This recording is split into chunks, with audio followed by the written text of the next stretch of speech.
साथियों नमस्कार, बहुत स्वागत आप सबका हमारे नए प्रकल्प 15 मिनट शो में। प्राचीन और मध्यकालीन भारतीय इतिहास के अति महत्वपूर्ण प्रश्नों के साथ मैं आपके बीच उपस्थित हूं। आइए शुरू करते हैं और लेते हैं आज के शो का पहला प्रश्न। गोपाल, पाल वंश का संस्थापक गोपाल के चुनाव की ऐतिहासिकता को किस शिलालेख से प्रमाणित किया गया है? Which inscription proves the historicity of the election of Gopal? Nalanda ताम्रपत्र, मधुबनी अभिलेख, मुंगेर ताम्रपत्र या राजगीर लेख? इसका उत्तर क्या होगा? इसका उत्तर हो जाएगा नालंदा कॉपर प्लेट ताम्रपत्र अभिलेख। ठीक है, ये गोपाल के प्रजा चयन द्वारा उसको शासक बनाने का उल्लेख करता है। पाल वंश के संस्थापक गोपाल का चुनाव किस ऐतिहासिक परिस्थिति में हुआ था? बंगाल में अरब आक्रमण हुआ था उसके बाद? नहीं। कन्नौज त्रिकोणीय संघर्ष के समय? नहीं। गौर में अराजकता की स्थिति के बाद? यस। या राष्ट्रकूट प्रभुत्व के विरोध में? नहीं। यानी under what historical circumstances was Gopala the founder of the Pal dynasty chosen? इसका उत्तर क्या हो जाएगा? विकल्प सी। अब आपके सामने है नो ऑप्शन क्वेश्चन। यह मेरा नया प्रयास है हम लोगों का। कौन सा पाल शासक उत्तर भारत में कन्नौज के लिए लड़ा और प्रायः विजयी घोषित हुआ? यानी त्रिपक्षीय संघर्ष में शामिल होने वाला पाल शासक कौन था? यह उत्तर आपको देना है, तो आप जल्दी से कमेंट्स में बताइए इसका सही उत्तर क्या होगा। मैं भरबली इसका विकल्प आपको दे देता हूं। भरवली विकल्प क्या दूं? रामपाल, देवपाल, महीपाल, गोपाल? कौन सा शासक था जिसने कन्नौज पर प्रभुत्व के लिए त्रिपक्षीय संघर्ष में शामिल हुआ और विजयी भी हुआ?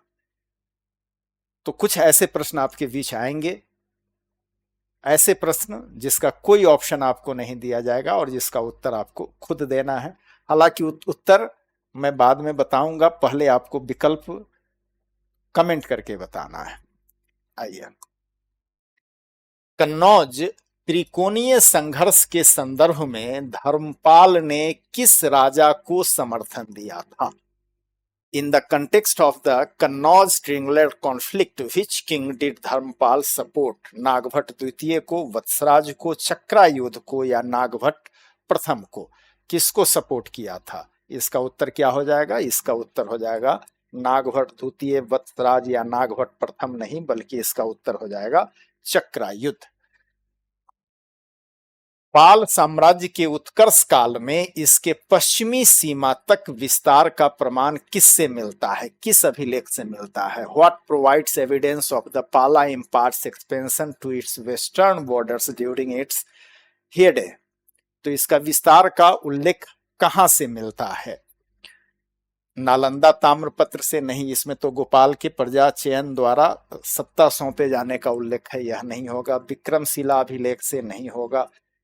इसका उत्तर होगा विकल्प सी, खालिमपुर ताम्रपत्र अभिलेख। इसमें पालों के साम्राज्य विस्तार का व्यापक उल्लेख है। देवपाल के शासन काल में कौन सा दक्षिण भारत का शासक उससे राजनयिक संपर्क में था, उसके राजनीतिक संबंध थे?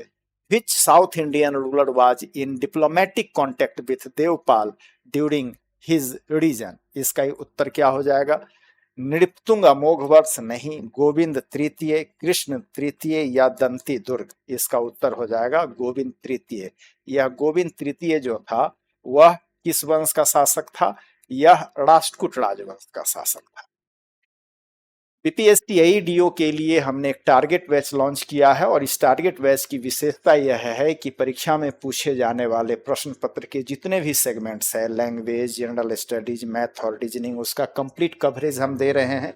15 टेस्ट सीरीज के साथ यह बैच आपके लिए उपलब्ध है केवल 999 रुपए में। तो आप इस बैच के द्वारा अपनी तैयारी को एक सही दिशा में ले जा करके और अपनी सफलता को सुनिश्चित कर सकते हैं। पाल वंश के अंतिम शक्तिशाली शासक रामपाल को किसके विद्रोह का सामना करना पड़ा था? बार बार आप देखिएगा कोई कोई प्रश्न ऐसा होता है जिस प्रश्न में ही उसके उत्तर छुपे होते हैं, या फिर उस उत्तर में भी एक प्रश्न होता है। तो इस प्रकृति के प्रश्नों को ध्यान देना जरूरी है। एक प्रश्न के माध्यम से आप कई तथ्यों से परिचित हो जाते हैं। तो रामपाल को किसके विरोध का सामना करना पड़ा? मगध के सामंत, कामरूप के शासक, वरेंद्र के सामंत या मिथिला के कर्णराज? इसका उत्तर क्या हो जाएगा? विकल्प सी, वरेंद्र के सामंत। वरेंद्र विद्रोह के दमन के बाद रामपाल ने अपने किस पुत्र को उत्तराधिकारी बनाया था? यहां सीधा है, रामपाल के उत्तराधिकारी पुत्र कौन थे? तो इसका उत्तर क्या हो जाएगा? गोपाल थर्ड, महिपाल, मदनपाल या देवपाल? इसका उत्तर हो जाएगा मदनपाल। ठीक है। पाल काल में ऊपरी कर शब्द का प्रयोग किसके लिए होता था? व्हाट वाज द टर्म ऊपरी कर used for during the Pal period? यह सैनिक कर था? बिल्कुल नहीं। अतिरिक्त भूमि कर था? यस। व्यापार कर था? नहीं। धार्मिक दान था? नहीं। इसका उत्तर क्या हो जाएगा? एडिशनल लैंड टैक्स था यह।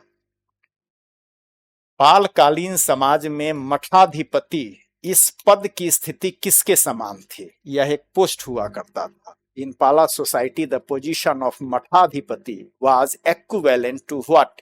यह ग्राम प्रधान के समकक्ष था? नहीं।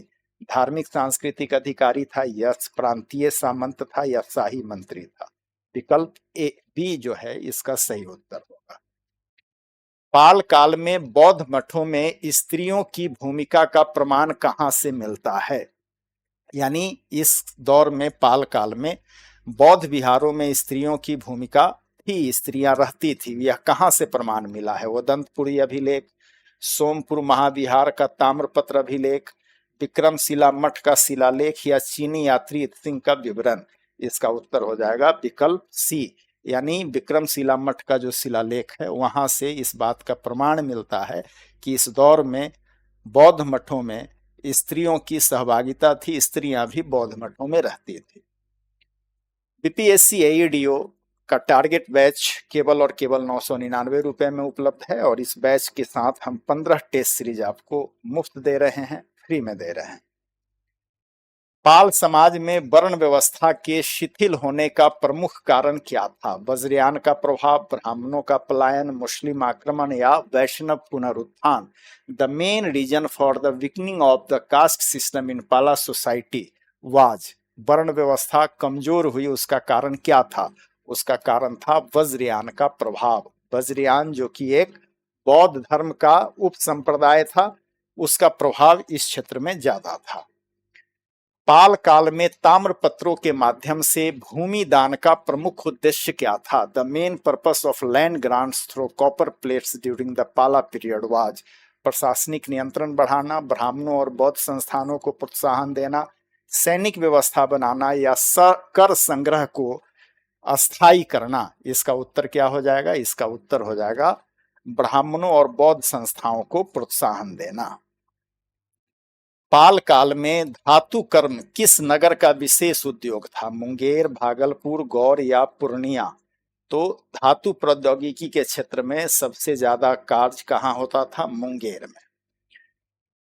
अब पुनः आपके सामने एक क्वेश्चन आ गया और यह क्वेश्चन नो ऑप्शन क्वेश्चन है। ठीक है, चलिए प्रश्न क्या है? पाल काल के ताम्रपत्रों में एक शब्द वर्णित है और वह शब्द क्या है? अग्रहार। यह शब्द किसे सूचित करता है? आपको यह जानकारी होनी चाहिए। अग्रहार का मतलब क्या होता है? ठीक है, तो अग्रहार का मतलब यह क्या कोई आभूषण था? अग्रहार क्या यह कोई दान था? या मतलब दान नहीं, यह आभूषण था, यह कोई पद था, ठीक है, यह कोई भूमि था, क्या था? जल्दी से कमेंट करके आप बताइए। आप कमेंट करेंगे तो निश्चित रूप से आपको खुद इसका उत्तर मिल जाएगा। बीपीएससी एईडीओ के लिए जो टारगेट बैच है वह केवल और केवल 999 रुपए में आपके लिए उपलब्ध है। पालकालीन बंगाल में व्यापारिक बंदरगाह कौन सा था जिससे चीन और दक्षिण पूर्व एशिया के साथ संपर्क था?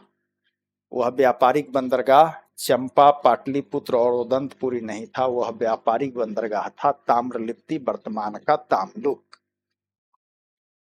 पाल काल में कर व्यवस्था की विविधता का सबसे अच्छा उल्लेख किस स्रोत में है? Which source best describes the diversity of the tax system during the Pala period?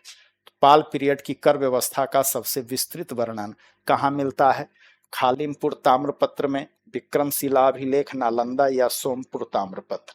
इसका उत्तर क्या हो जाएगा? विकल्प ए इस प्रश्न का सही उत्तर है। पाल कला का विकास किस प्रकार की शैली के रूप में हुआ था? नालंदा शैली, मिथिला शैली, गंगा शैली या पाल शैली, जिसे ईस्टर्न इंडियन स्कूल के नाम से भी जानते हैं? इसका उत्तर हो जाएगा विकल्प डी। पाल कला में मूर्तियों का प्रमुख पदार्थ कौन सा था? बेसाल्ट, काला पत्थर, बलुआ पत्थर, संगमरमर या तांबा? इसका उत्तर हो जाएगा बेसाल्ट। पाल काल की जो मूर्तियां होती थी वे बेसाल्ट पत्थर से निर्मित होती थी। और पाल काल की चित्रकला शैली की परंपरा ने किस अन्य क्षेत्र की चित्रकला को प्रभावित किया? The Pala period painting tradition influenced the painting of which other region? Nepal और तिब्बत को, गुजरात को, दक्षिण भारत को या अफगानिस्तान को? अफगानिस्तान, दक्षिण भारत और गुजरात नहीं, इसका उत्तर क्या हो जाएगा? नेपाल और तिब्बत। पाल कालीन मूर्तियों में भद्रपाल और तारकेश्वर की मूर्तियां किस शैली की का उत्कृष्ट उदाहरण है? मथुरा शैली, अमरावती शैली, पाल शैली या नागर शैली? तो इसका उत्तर तो प्रश्न में ही छुपा हुआ है, इसके उत्तर में बहुत ज्यादा माथापच्ची करने की आवश्यकता नहीं है। नेक्स्ट, पाल कालीन सोमपुर महाविहार की स्थापत्य योजना किस देश की बौद्ध वास्तुशिल्प को प्रभावित करती है? यानी म्यांमार में जो बौद्ध बिल्डिंग्स हैं, थाईलैंड, इंडोनेशिया के जो बौद्ध बिल्डिंग है, वो वस्तुतः सोमपुर महाविहार की का जो बिल्डिंग स्ट्रक्चर है इसी को फॉलो किया गया है। इसका उत्तर क्या हो जाएगा? विकल्प डी। विक्रमशिला विश्वविद्यालय के संस्थापक धर्मपाल थे, उन्होंने इसका निर्माण कहाँ करवाया था? भागलपुर के अंतर्गत एक गांव है अंतिचक, मुंगेर के पास लक्ष्मीपुर, पाटलिपुत्र के निकट पटना या ताम्रलिप्ति के पास? इसका उत्तर हो जाएगा विकल्प ए, अंतिचक। नो ऑप्शन क्वेश्चन, पुनः आपके लिए नो ऑप्शन क्वेश्चन आ गया है। तो आइए नो ऑप्शन क्वेश्चन में बताइए कि पालकालीन बौद्ध धर्म का कौन सा रूप तंत्र साधना और देवी पूजा से संबद्ध था? जल्दी से कमेंट करके बताइए। मैं विकल्प दे दूं क्या? महायान, हीनयान, वज्रयान, सहजयान, ये विकल्प है, आपको कमेंट करके बताना है सही उत्तर क्या होगा। सही उत्तर क्या होगा? वज्रयान। नेक्स्ट, वज्रयान साधना में वज्र और तारा का प्रतीक क्रमशः क्या है? सिंबल क्या है? वज्र और तारा का सिंबल इसमें क्या है? तो वज्र ज्ञान का और तारा करुणा का प्रतीक है, यह ज्ञान और करुणा का सिंबल। ठीक है। नेक्स्ट, पाल काल में बौद्ध धर्म के पुनरुत्थान में तिब्बत के किस आचार्य की भूमिका रही? शांत रक्षित, पद्म संभव, अतीश दीपंकर श्रीज्ञान या धर्म कीर्ति? यानी तिब्बत के कौन से बौद्ध आचार्य थे जिसकी भूमिका इसमें महत्वपूर्ण रही? उसका नाम क्या है? अतीश दीपंकर श्रीज्ञान। और अतीश दीपंकर श्रीज्ञान को तिब्बत भेजने वाला पाल शासक कौन था? गोपाल, रामपाल, महिपाल या देवपाल? इसका उत्तर क्या हो जाएगा? इसका उत्तर हो जाएगा विकल्प सी, महिपाल। वही पाल शासक था जिसने अतीश दीपंकर को कहां भेजा था? तिब्बत भेजा था। चलिए, पाल शासकों की धार्मिक नीति को किस वाक्य में सर्वाधिक उपयुक्त रूप से व्यक्त किया जा सकता है?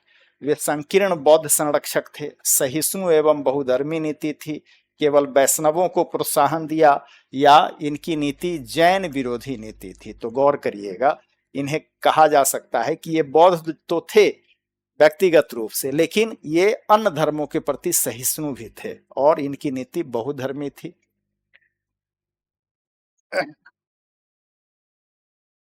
नो ऑप्शन क्वेश्चन आपके सामने है। पाल काल में हिंदू धर्म के किस संप्रदाय को राजाश्रय प्राप्त था? राजाश्रय किस धर्म को या हिंदू धर्म के किस संप्रदाय को प्राप्त था?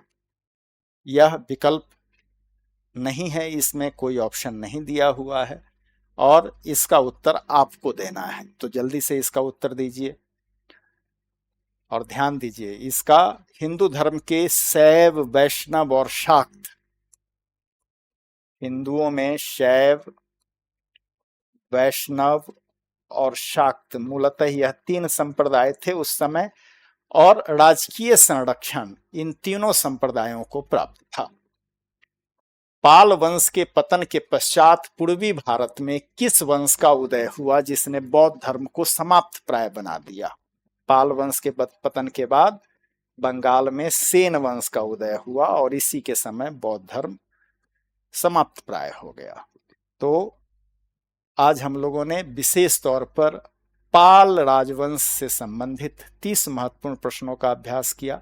आप टॉपिक वाइज इन प्रश्नों को दिमाग में रखें, बार बार इसका अभ्यास करें, क्योंकि परीक्षा में अगर प्रश्न पूछे जाएंगे यहाँ से तो आप निश्चिंत रहें, वो यहीं से पूछे जाएंगे। तो आज के लिए इतना ही, मिलते हैं अगले सेशन में। तब तक के लिए आपसे विदा। आप सबका बहुत बहुत धन्यवाद।